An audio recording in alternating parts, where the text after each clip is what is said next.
1. The Duke's Ball debate, hard or soft? Cricket insights. 2. England accused of pitch doctoring in Anderson-Tendulkar trophy, fair play or strategy? 3. Pat Cummins' bold comments on Edgbaston pitch after India's stunning win. 4. Shubman Gill versus England's pitch dilemma. Lord's Test preview and analysis. IND versus English third Test 2025. 5. Soft balls and hard times, Test cricket's midlife crisis. 1. The Duke's Ball debate, hard or soft? Cricket insights.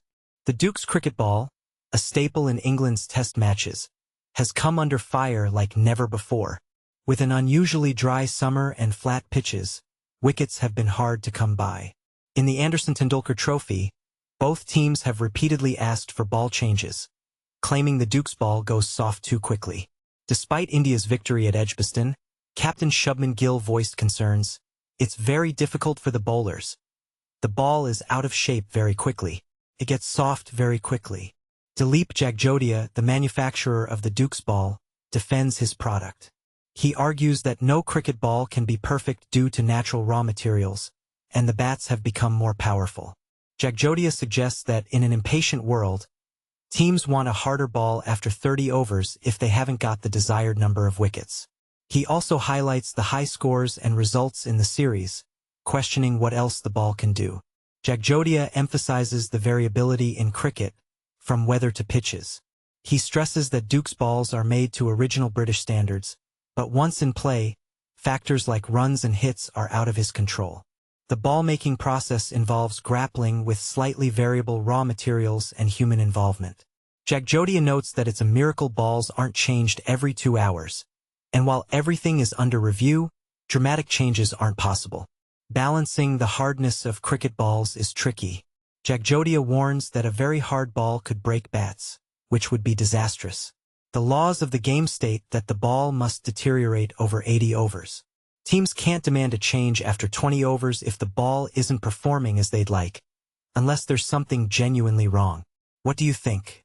Is the criticism of the Duke's ball fair? Or are teams being too demanding? Should cricket balls be made to stricter standards? Or is variability part of the game's charm? Let us know your thoughts in the comments. 2. England accused of pitch doctoring in Anderson-Tendulkar trophy, fair play or strategy? There's a fiery debate brewing in the cricketing world, and this time, England is at the center of the storm. The question on everyone's lips: are they secretly tweaking pitch conditions to gain an unfair edge in the Anderson-Tendulkar trophy? For decades, England has been celebrated for its seamer-friendly tracks, where swing and seam dominate. But lately, the pitches have sparked confusion, with critics calling them unnaturally flat and overly batsman-friendly. Throw in a Duke's ball that loses its firmness far too quickly, and even the most seasoned bowlers are struggling to find rhythm. Shubman Gill, India's star batsman, didn't hold back, pointing out how the lack of movement after the first 15 overs turns bowling into a frustrating, defensive exercise. And let's not forget the subtle tactic of narrowing the boundaries, a move that seems to cater perfectly to England's fourth innings chase strategy. But here's the twist. If Indian pitches are often criticized for offering excessive spin, why is it suddenly okay for England's tracks to provide zero help to bowlers? The line between legitimate home advantage and outright manipulation is getting dangerously thin. When teams that pride themselves on fair play start bending the rules, it's hard not to question their motives. Test cricket's magic lies in its balance, the eternal dance between bat and ball. But if that balance is being sabotaged, especially by the very teams meant to protect the game's integrity, it's time we demand answers. Is this clever strategy, or is it pitch doctoring in disguise? The answer might surprise you, and this is the part most people miss. When the stakes are this high, even the smallest advantages can tip the scales. What do you think? Do you believe England is playing fair, or is this the new normal in modern cricket? Drop your thoughts below. 3. Pat Cummins' bold comments on Edgbaston pitch after India's stunning win. Imagine being a bowler in today's cricket landscape. Talk about a thankless job. But here's where it gets controversial. Australia's captain, Pat Cummins, didn't hold back when he took a swipe at the Edgbaston pitch after India's stunning 336-run victory over England. His remark, "Who would even want to be a bowler?" perfectly captures the frustration many bowlers must feel on such flat, batter-friendly tracks. And this is the part most people miss. It's not just about one match. It's a growing trend that's reshaping the game. India's triumph at Edgbaston, fueled by stellar performances from Shubman Gill, Akashdeep, and Mohammad Siraj, has been the talk of the town. Yet, the real conversation starter has been the pitch itself. The Anderson-Tendulkar Trophy Series has seen tracks that offer little to no assistance to bowlers, leaving many cricket pundits scratching their heads. Cummins' comments came fresh off Australia's 133-run win over the West Indies in Grenada, where the pitch was a bowler's paradise in stark contrast to Edgbaston's batter-friendly surface. England's captain, Ben Stokes, echoed similar sentiments after the loss, noting that the pitch didn't behave as expected, turning into a subcontinent-like wicket on the final days. This shift in pitch behavior isn't isolated. Since England embraced the aggressive baseball approach, pitches have become increasingly flat, making life miserable for bowlers. Even in the first test, seamers and spinners struggled to make an impact, allowing England to chase down a massive 370-plus total. But here's the kicker: Cummins didn't stop at criticizing the pitch. He went on to say, "Test cricket over here compared to Test cricket over there looks like two different sports." Bold words, right? He's essentially highlighting the stark difference in playing conditions, which raises a bigger question. Are we seeing the essence of Test cricket being diluted? And this is where it gets even more intriguing. Shubman Gill, the player of the match, didn't mince words either. He slammed the Duke's ball, claiming it loses shape and goes soft too quickly, further tipping the scales in favor of batters. Gill's point is hard to ignore. When bowlers have no tools to work with, the game loses its strategic depth. It's very difficult to get a wicket in such conditions, Gill noted, adding, "There should be a little help for the bowlers. If the ball is doing something, then you can plan something and then it's fun to play." His comments spark a debate. Are we prioritizing high-scoring matches over the traditional balance between bat and ball? Here's a thought-provoking question for you: Is the current trend of flat pitches and unresponsive balls making Test cricket less exciting? Or is it simply evolving with the times?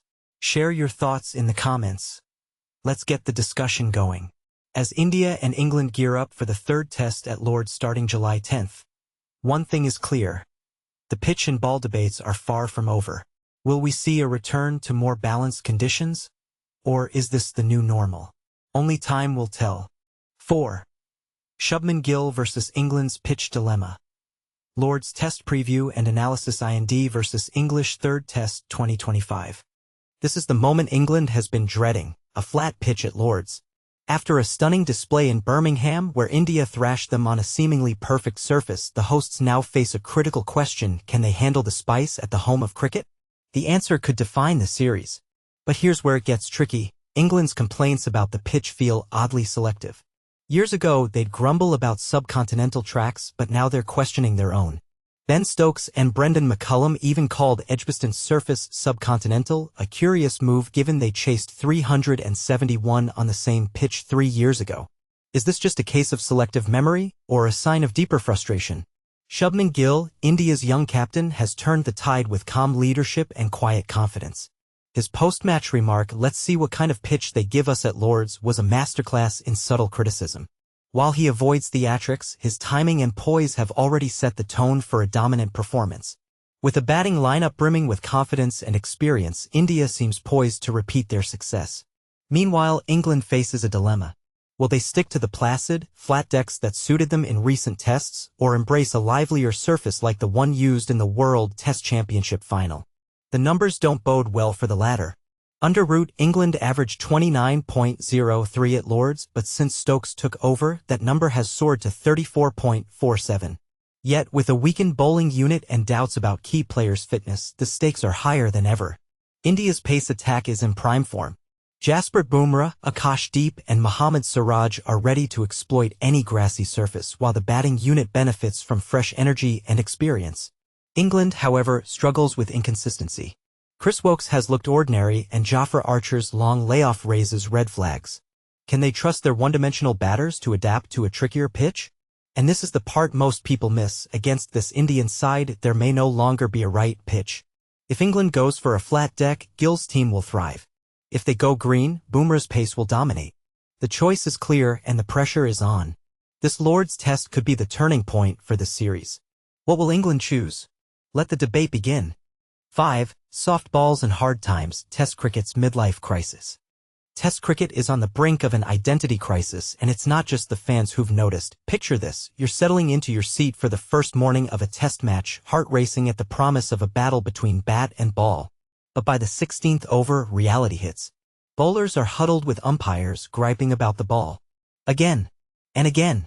By the 30th over, the umpire reluctantly whips out the gauge, a tool to check if the ball's misshapen, and reluctantly hands it back.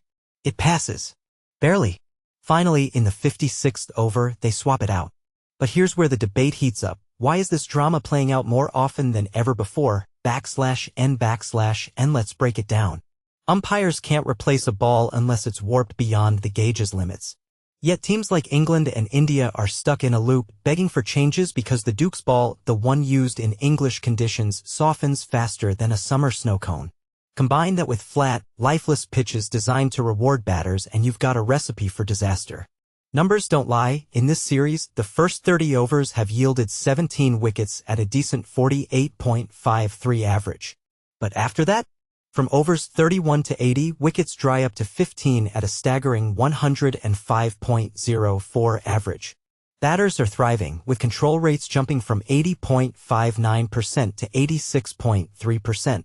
In short, the contest is slipping away. /n/, this isn't just a 2025 problem.